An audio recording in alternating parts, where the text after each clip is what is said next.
Okay, so I wanted to talk to you a little bit about.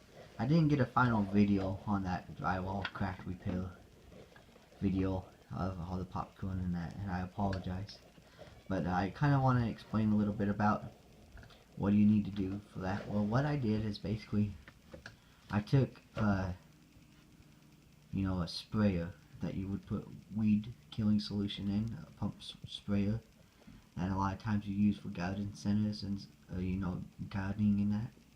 I filled it with hot soapy water, and what I do is you go along that crack and you water down the crack, the seam, and that allows you to scrape off the texture and the old drywall mud and get down to the paper tape.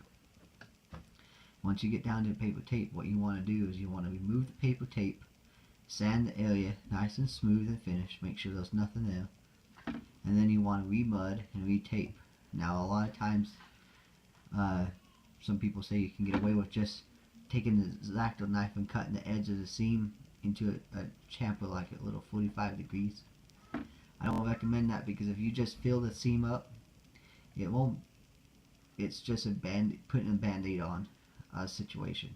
And what you need to do is you need to repel it right. So basically you take off the tape, re-tape it, re-mud it, still put your 3 coats of mud on it, under the tape, on top of the tape, 2 coats, and then your texture. Now there's a new tape out there on the market that I wish I had on this job, and it's that fiber fuse tape, and it's better than paper tape because it allows for, once you put it on the mud soaks through and helps keep it on the wall, and you don't get any bubbling or blisters or peeling off like you do a lot with paper tape. Now that paper tape is the only tape I use for most of my drywall stuff. So what I want to address to you guys is that fiber fuse tape or the paper tape is the best way to go on drywall repairs.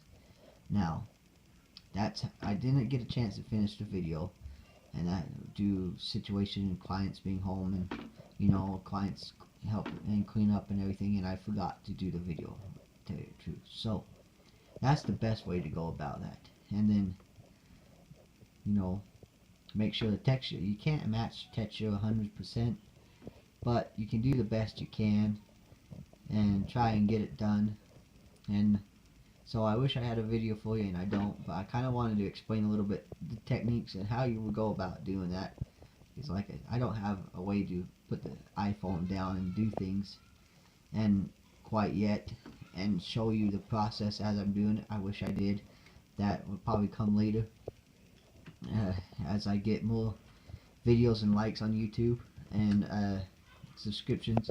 Maybe eventually I can do that, and my editing skills might get better too. Hopefully it will. And I just want to say, hey, love what you do, keep doing what you do. If you're a contractor, handyman, whatever, I'm proud of it. The good, more power to you, and keep up the good work and doing what you do. This is Caleb from Homeless Customs in Rock Springs, Wyoming. Have a good night.